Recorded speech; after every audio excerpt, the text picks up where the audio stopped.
हम हर रोज खाना खाते हैं, पर क्या हम कभी रुककर सोचते हैं कि उस पहले निवाले के बाद होता क्या है? असल में हमारे शरीर के अंदर एक बहुत ही अविश्वसनीय सफर शुरू होता है। आइए आज उसी सफर को समझते हैं। तो चलिए कल्पना करते हैं सेब का वो एक निवाला। हम उसी के साथ साथ चलेंगे और देखेंगे कि हमारे शरीर के अंदर क्या क्या कमाल की चीजें होती हैं। लेकिन इस सफर को शुरू करने से पहले एक बुनियादी सवाल का जवाब जानना जरूरी है। आखिर हमें खाना खाने की जरूरत ही क्यों पड़ती है? जवाब है ऊर्जा। जिंदा रहने और हर काम करने के लिए हमें ऊर्जा चाहिए, जो सिर्फ भोजन से मिलती है।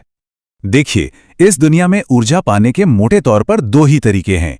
एक है स्वपोषी, जैसे पेड़ पौधे जो सूरज की रोशनी से अपना खाना खुद बना लेते हैं, और दूसरे हैं हम, यानी विषमपोषी, जिन्हें ऊर्जा के लिए दूसरों को खाना पड़ता है। तो यहां सबसे जरूरी बात यह है कि हमारा शरीर भोजन को वैसे का वैसा इस्तेमाल नहीं कर सकता। इसे पहले बहुत छोटे छोटे काम में आने लायक पदार्थों में तोड़ना पड़ता है, और इसी पूरी प्रक्रिया को हम पाचन या डाइजेशन कहते हैं। अच्छा, इंसानी पाचन को समझने से पहले यह देखना बड़ा दिलचस्प है कि दुनिया भर के जानवरों ने खाने के कितने अलग अलग और अनोखे तरीके अपनाए हैं। कोई चूसता है तो कोई पूरा का पूरा निगल जाता है। सच में कमाल है। लेकिन कुछ जानवरों का तरीका तो भाई एकदम ही अजीब है, जैसे कि ये स्टारफिश। इसके खाने का अंदाज तो सबसे निराला है। ये बात तो सोचने में भी अजीब लगती है ना। स्टारफिश अपने शिकार को खाने के लिए अपना पेट ही मुंह से बाहर निकाल देती है। वो उसे शरीर के बाहर ही पचाना शुरू करती है और फिर पेट वापस अंदर खींच लेती है। वाकई अद्भुत है। चलिए अब स्टारफिश की दुनिया से वापस अपने सेब के निवाले पर आते हैं। तो इस निवाले का सफर शुरू होता है एक जानी पहचानी जगह से, हमारे मुंह से। और यह है हमारे सफर का नक्शा। इसे आहार नली कहते हैं। यह एक लंबा लगातार रास्ता है जहां से हमारा भोजन गुजरता है, शुरू से लेकर आखिर तक। तो मुंह के अंदर सबसे पहले काम पर लगते हैं हमारे दांत। ये भोजन को यंत्र की तरह तोड़ने का काम शुरू करते हैं, और हर तरह के दांत का अपने खास काम होता है। देखिए, ये एक बेहतरीन टीम की तरह काम करते हैं। आगे के दांत काटने के लिए, नुकीले दांत चीरने फाड़ने के लिए, और पीछे की दाढ़ें वो हैं असली चक्की जो खाने को पीसकर बारीक कर देती हैं। लेकिन सिर्फ चबाना और पीसना ही काफी नहीं है। ये तो कहानी का सिर्फ एक हिस्सा है। ठीक इसी समय एक और शक्तिशाली रासायनिक प्रक्रिया भी शुरू हो जाती है।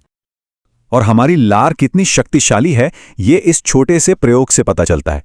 इसमें मौजूद एंजाइम स्टार्च को, जो चावल या ब्रेड में होता है, फौरन ही चीनी में बदलना शुरू कर देते हैं। कमाल की बात है। और यहीं पर एक छोटी सी चेतावनी भी है। खाने के बाद मुंह में बची हुई यही चीनी बैक्टीरिया के लिए दावत बन जाती है, और वो एसिड बनाते हैं जिससे हमारे दांत सड़ते हैं। इसीलिए दांतों को साफ रखना बहुत जरूरी है। अच्छा, तो जब खाना अच्छी तरह चबा लिया जाता है तो हमारी जीभ उसे पीछे धकेलकर भोजन नली में भेज देती है। और यहां एक बहुत ही चालाक सा ढक्कन होता है जो ये पक्का करता है कि खाना गलती से सांस की नली में ना चला जाए। अब भोजन नली से नीचे उतरता है और पहुंचता है हमारे पाचन तंत्र के एक बहुत ही शक्तिशाली हिस्से में, यानी हमारे पेट या आमाशय में। हमारा पेट एक मिक्सर ग्राइंडर की तरह है। ये अपनी मजबूत दीवारों से खाने को मथता है, उसमें तेज एसिड मिलाकर बैक्टीरिया को मारता है और खास पाचक रस छोड़ता है जो प्रोटीन को तोड़ना शुरू कर देते हैं। पेट में कुछ घंटे बिताने के बाद ये अधपचा भोजन आगे बढ़ता है और पाचन तंत्र के सबसे लंबे और शायद सबसे जरूरी हिस्से में पहुंचता है। जरा अंदाजा लगाइए, इतनी लंबी चीज हमारे शरीर के अंदर कैसे सिमट कर रखी होगी। जी हां, छोटी आंत। ये लगभग 7.5 मीटर लंबी होती है। ये हमारे पेट के अंदर बहुत ही अच्छे तरीके से कुंडल बनाकर रखी होती है।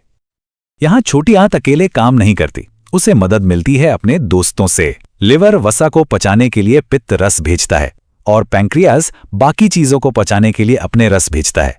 सब मिलकर काम को पूरा करते हैं। तो अब सवाल यह है कि ये सारे पोषक तत्व शरीर में सोखे कैसे जाते हैं। छोटी आंत के अंदरूनी दीवारों पर उंगलियों जैसी लाखों छोटी छोटी संरचनाएं होती हैं जिन्हें विली कहते हैं। ये सतह को बहुत ज्यादा बढ़ा देती हैं और पचे हुए भोजन से सारे पोषक तत्व सोखकर सीधे खून में भेज देती हैं। तो हमारे सेब के निवाले का सफर अब लगभग आखिर में आ पहुंचा है। जो पोषक तत्व थे वो सोख लिए गए हैं। अब जो कुछ बचा है वो पाचन तंत्र के आखिरी बड़े अंग में जाता है।